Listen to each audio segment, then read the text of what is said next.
Yo, what it do, YouTube? We are back with another video. Shout out to PFF. They came out with some more rankings, but this one is a good one. They got rankings on the offensive lines of the NFL. This should be interesting. Let's go ahead and hop into it. Not going to save you guys no more time. Let me know your thoughts on the top 10 offensive lines in the NFL in the comment section below, but please watch it and comment at the end. Also subscribe if you're new. Hit the like button as well while you're enjoying this content. So let's go ahead and start here. I got the list pulled up over here on the side. Just going to read it out for you. Number one, the Cleveland Browns. They're ranked number one in the offensive line rankings.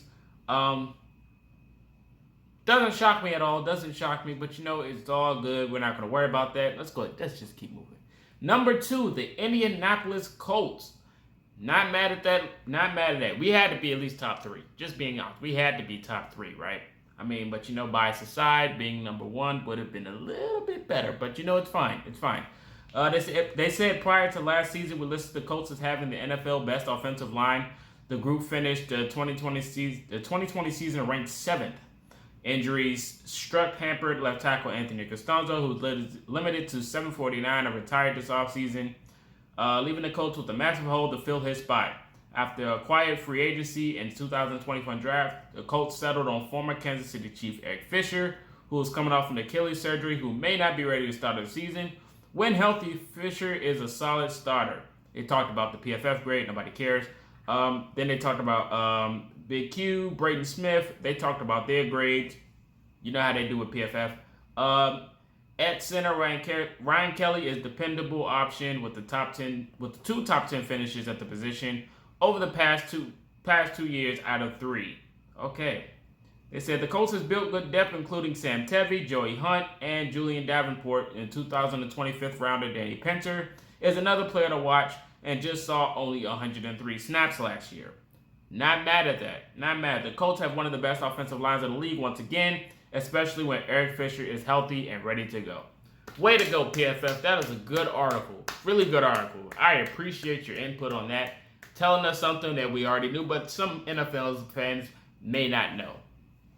Number three is the New England Patriots.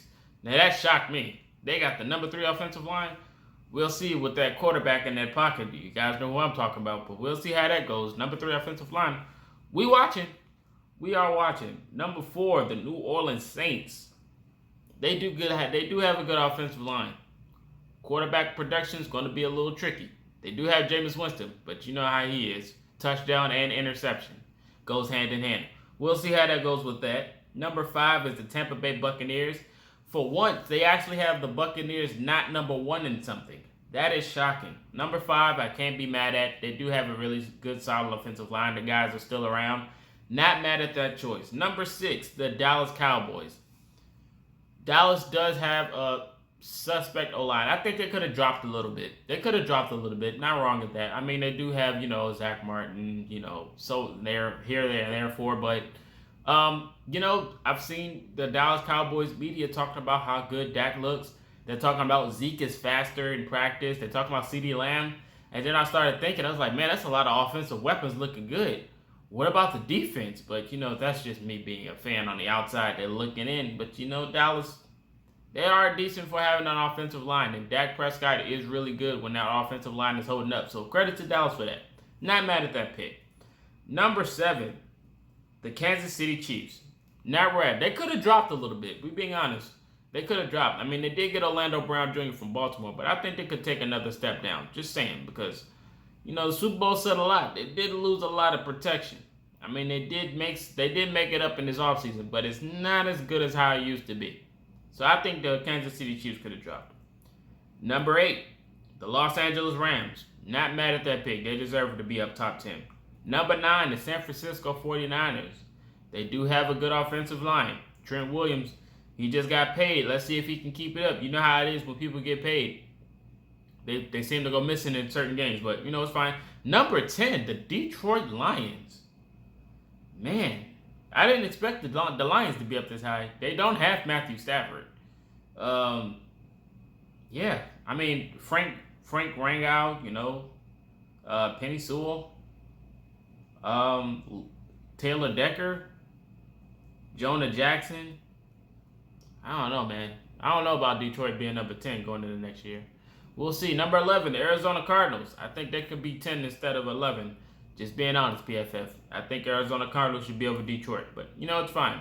No hard feelings. Number 12, the Baltimore Ravens. Man, I think the Ravens took a step down. They're talking about losing Ronnie Stanley to injury last year. They did lose Orlando Brown Jr., but I think they got decent replacements. I mean, they did get Villanueva. That's not that good of a replacement, especially after last year. So I could see why they are number 12, but I still think they'll be solid overall. They do have Lamar, so it does make the offensive line look a little bit better with the way he escapes the pocket and doesn't really get sacked. So I don't know. I think they could. 12's not bad. 12's not bad. I would really love to see how Villanueva's going to perform next year. Number 13, the Buffalo Bills. I think Buffalo could be higher. Buffalo really has a good offensive line. Solid offensive line. It's not the greatest, but they do have a solid offensive line. I will give them credit for that. I think they should be higher. Number 14, the Tennessee Titans. They're in a good spot, I guess. They're in a good spot. Number 15, the Green Bay Packers. That is a low number for Green Bay. They don't really have like a premier offensive lineman other than David Bakhtiari, but Corey Linsley too. Yeah, but they don't really have. I understand why they're at 15. I respect it. Number 16, the Washington Football Team. I think they're going to shock some teams next year. With this offensive line, I think they're going to shock them. Charles Leno, Morgan Moses, they got Samuel Cosby too. I think they're going to shock some. Brandon Sheriff, they're going to shock some people next year with that offensive line. They really are. They did trade for Eric Flowers. Wow. Number 17, the Philadelphia Eagles. Let's calm down now, PFF. Let's calm down, PFF. I don't think Philly should be that high. Out of respect, I don't think they should be that high. 17, I think they could have took a step down. Let's be honest. Number 18, the Los Angeles Chargers. Not bad. Number 19, the Seattle Seahawks. They could drop, especially after last year. They could drop. I don't really see a big improvement going into next season with their offensive line. Number 20, the Houston Texans. Okay, didn't see that coming. Number 21, the Denver Broncos. Okay. Number 22, the Jacksonville Jaguars. Okay. Number 23, the Atlanta Falcons. Not bad. Number 24, the Cincinnati Bengals. Not bad. Number 25, the Las Vegas Raiders. Not shocking at all. Number 26, the Minnesota Vikings. Not shocking. 27 is the Chicago Bears. Expected. 28 is the Jets. Expected. 29 is the Steelers. Expected. They should have been lower probably, but that's fine. Number 30 is the Dolphins. Not shocking at all. 31 is the Panthers. Not shocking. 32 is the Giants. Not shocking at all. See, the list for this offensive line is actually a really decent one. I think this is probably one of the best lists I've seen so far from PFF. So I do like this whole listing. Credit to PFF for that. Not mad at this list. But you guys let me know your top 10 offensive lines going into next season. Who's number 1? Who's number 10? Let me know your thoughts in the comment section. And until next time, this is Marcus, and you've been Culture Shock.